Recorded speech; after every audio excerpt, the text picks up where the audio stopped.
جنگ میں ہمارے لیے جو سب سے بڑا سبق ہے وہ سبق یہ ہے کہ اگر اللہ کے نبی کے مقدس ترین صحابہ حالت جنگ میں اپنے گمان کے مطابق کوئی ایسا عمل کرے جسے وہ یہ سمجھے کہ یہ درست ہے، حالانکہ رحمت عالم صلی اللہ علیہ وسلم نے اس سے روکا، مگر وہ اپنے گمان کے مطابق صحیح عمل کرے تو اللہ اس عمل پر بھی گرفت کر کے جنگ کی فتح کو شکست میں بدلنے پر قادر ہے۔ بدر کے میدان میں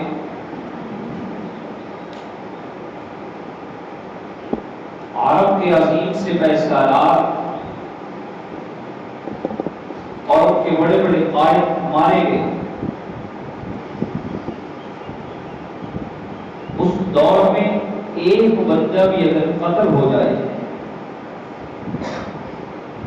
تو اس کے جو ورثاء ہیں وہ اس مقتول کی وراثت پر حق رکھتے ہوئے سال ہر سال تک ایک مقتول کے قتل کا بدلہ لیتے رہتے ہیں اور سال ہر سال دشمنی کے سلسلے طویل ہوتے چلے جاتے ہیں۔ لیکن یہاں بدر کے میدان میں ایک نہیں کئی مقتول پڑے ہیں، اور مقتول بھی عام گھرانوں کے نہیں، عرب کے سپہ سالار ہے، قوم کی عظیم لیڈرشپ ہے۔ ان کا خون انہیں سکون سے کیسے بیٹھنے دیتا؟ ان کا وہ معاملہ جو شام کی طرف تجارت کی غرض سے کیا ہوا تھا وہ معاملہ واپس آیا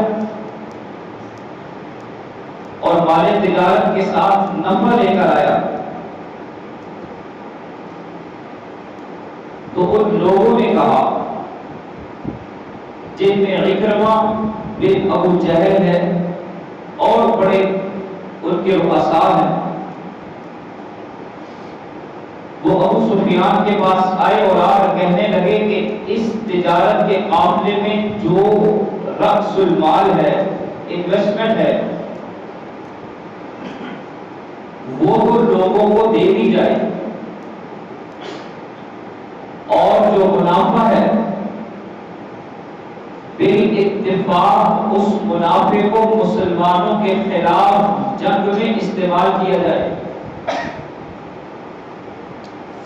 یہ درخواست ایک ایسی درخواست تھی کہ جو قبول ہونے سے پہلے ہی منظور کر لی گئی،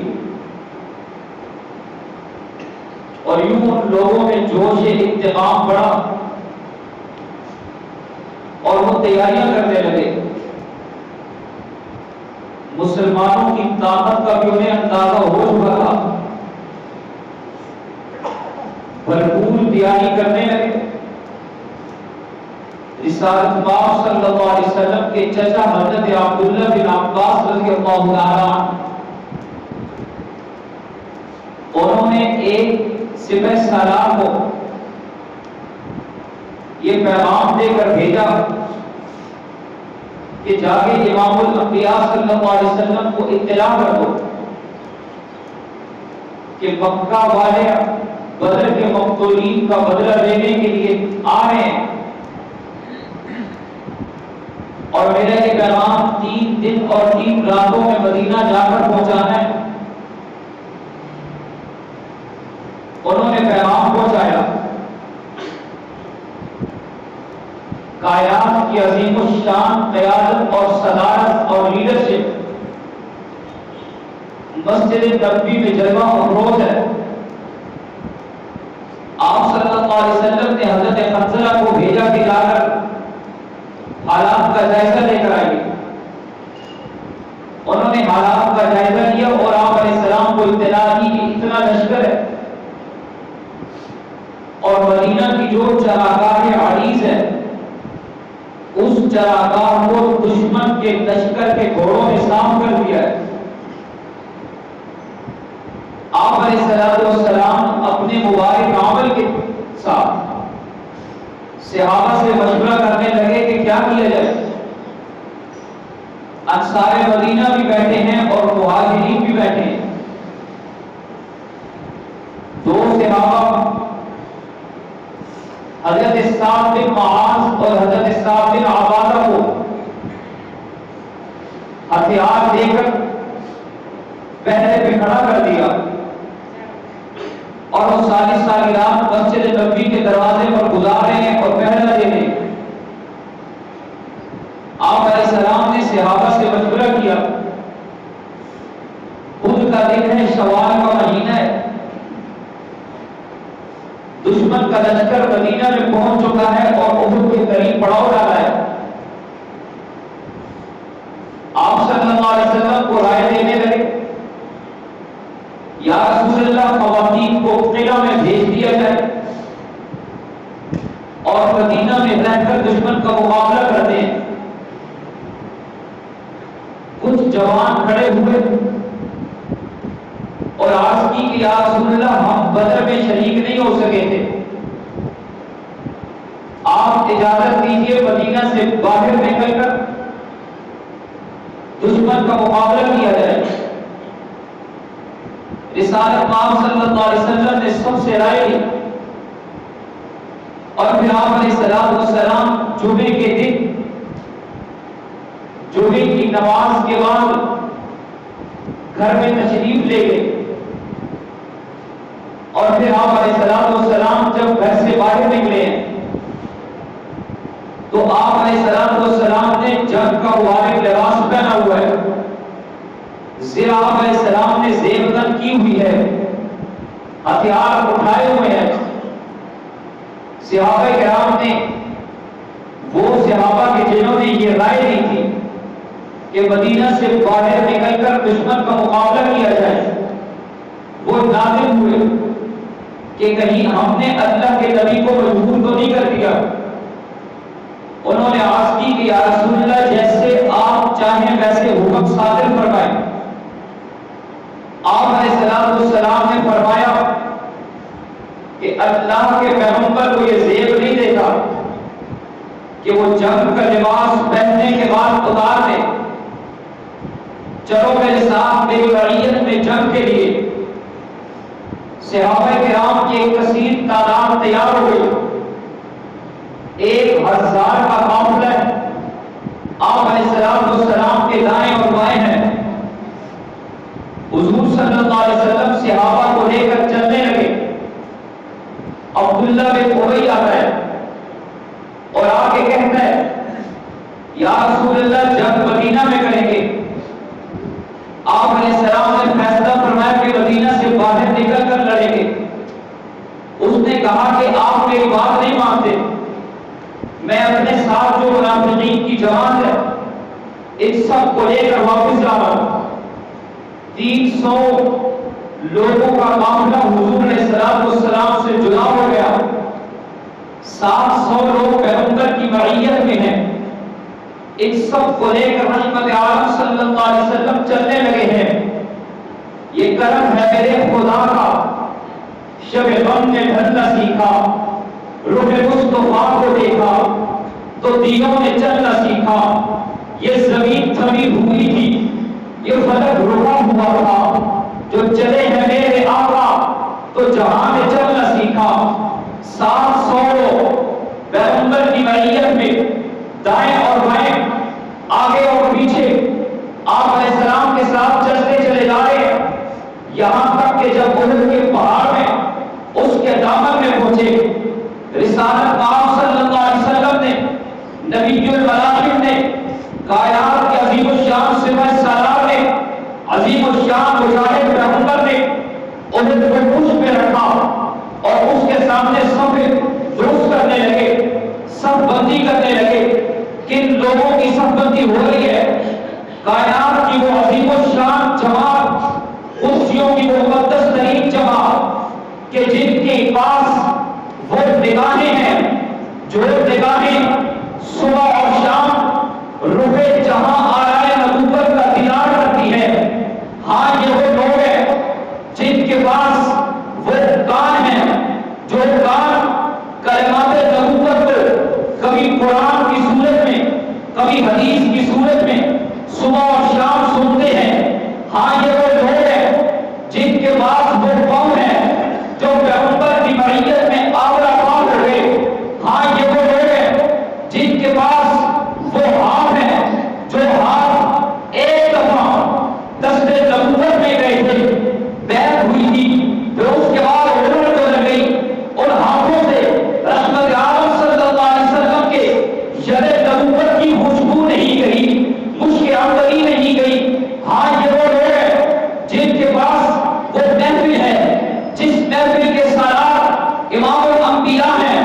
یہ وہ جماعت ہے جن کے اعمال وہ اعمال ہیں جو روح نبوت کو سامنے رکھ کر سیدھے کیے گئے تھے.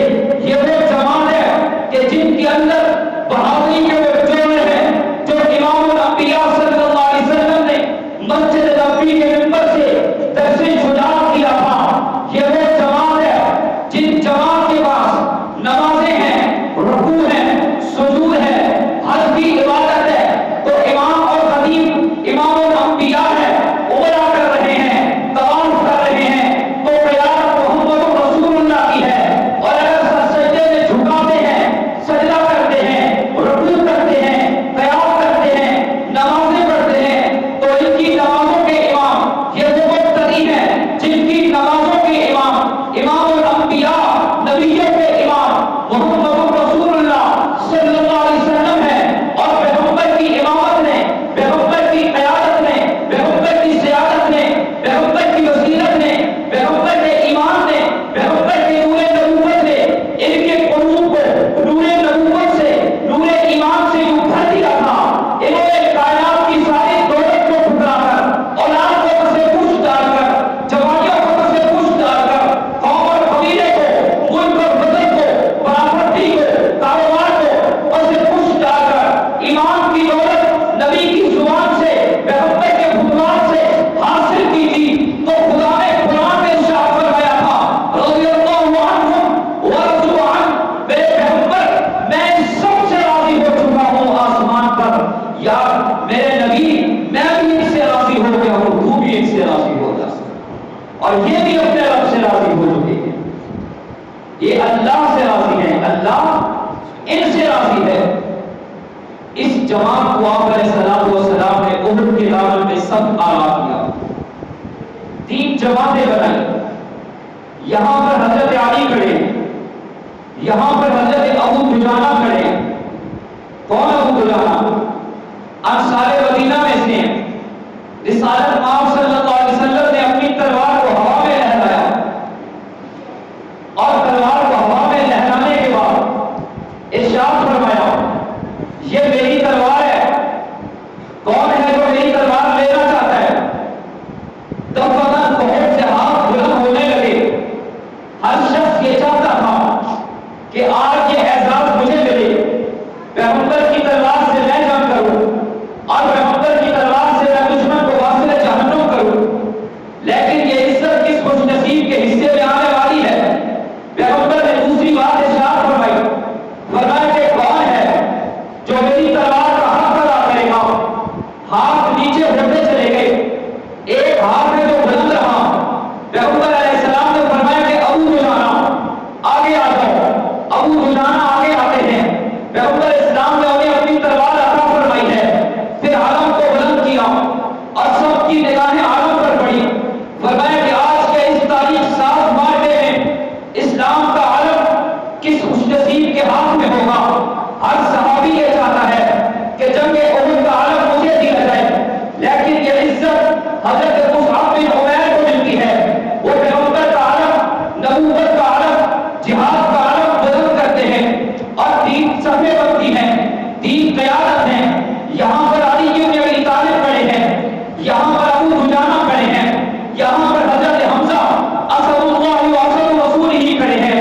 100 وہ لوگ ہیں جنہوں نے ذی علی پہنی ہوئی ہے. ان سب کی قیادت امیر حمزہ کو دی گئی. 7 ابو دجانہ ہیں، 7 علی بن ابی طالب ہیں. دشمن کی سب سے ایک شخص آگے بڑھتا ہے جس کا نام ابو عامر ہے. مدینہ میں وہ شخص بڑا باعزت تھا، مدینہ میں وہ شخص بڑا نیک تھا، بڑا بادشاہ تھا، بڑا ظاہر تھا، بڑے تقوی والا تھا. لیکن اللہ کے نبی پر ایمان نہیں لایا اور پھر مدینہ سے نکل گیا. لوگ اس کی عزت کیا کرتے تھے، اس کی عبادت کی وجہ سے کرتے تھے. وہ ابو عامر آگے بڑھا اور اس کے گمان میں یہ تھا کہ میں جب آگے آؤں گا اب سارے مدینہ اللہ کے نبی کا ساتھ چھوڑ دیں گے اور میرے ساتھ کھڑے ہو جائیں گے. اس نے آ کر کہا لوگوں پہچانتے ہو کیا؟ تم جانتے ہو میں کون ہوں؟